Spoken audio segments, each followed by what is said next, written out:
Hello বন্ধুরা, কেমন আছো সবাই? আসসালামু আলাইকুম। চলো আজকে তোমাদেরকে পিঙ্ক কালারের একটা মোমবাতি বানিয়ে দেখাবো, পিন্টারেস্ট ইন্সপায়ার।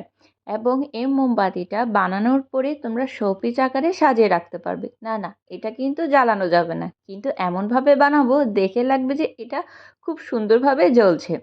তো সবার প্রথমে পিঙ্ক কালারের ক্লে নিয়ে নিয়েছি এবং সেটাকে হাত দিয়ে চ্যাপ্টা করে একটা লম্বাটে গোল শেপ দিয়ে দিয়েছি। এখন মোমবাতি গলার পরে যে সুন্দর একটা ছাপ থাকে, ওই ছাপটা তো দিতে হবে। মানে মোমবাতির ছোটো ছোটো বিন্দুগুলো আমি বানিয়ে নিয়েছি, হাত দিয়ে ছোটো ছোটো করে লেচি কেটে আমি এভাবে বসিয়ে দিয়েছি। দেখে মনে হবে যে মোমবাতিগুলো গলে গলে পড়েছে। এখন নিচে চ্যাপ্টা করে আরেকটা ক্লে ভালো করে বসিয়ে নিয়েছি যাতে এটা ভালোভাবে বসতে পারে। এখন হলুদ কালারের ক্লে নিয়েছি। কি বলো তো, এটা কিন্তু কি দিয়ে দিব, উপরে যে আগুনের শেপটা আছে ওটা তো দিতে হবে, তাই না? এখন আমি সুন্দরভাবে প্রথমে লাল কালারের ক্লে নিয়েছি, এরপর হলুদ কালারের ক্লে নিয়ে একটার উপর একটা বসিয়ে দিয়েছি, দেখে যেন মনে হয় যে এটা জ্বলছে।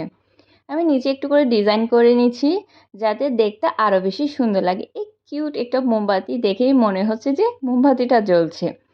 তো কথা বলতে বলতে আমার মোমবাতি কিন্তু বানানো শেষ। কেমন হয়েছে জানাবে অবশ্যই।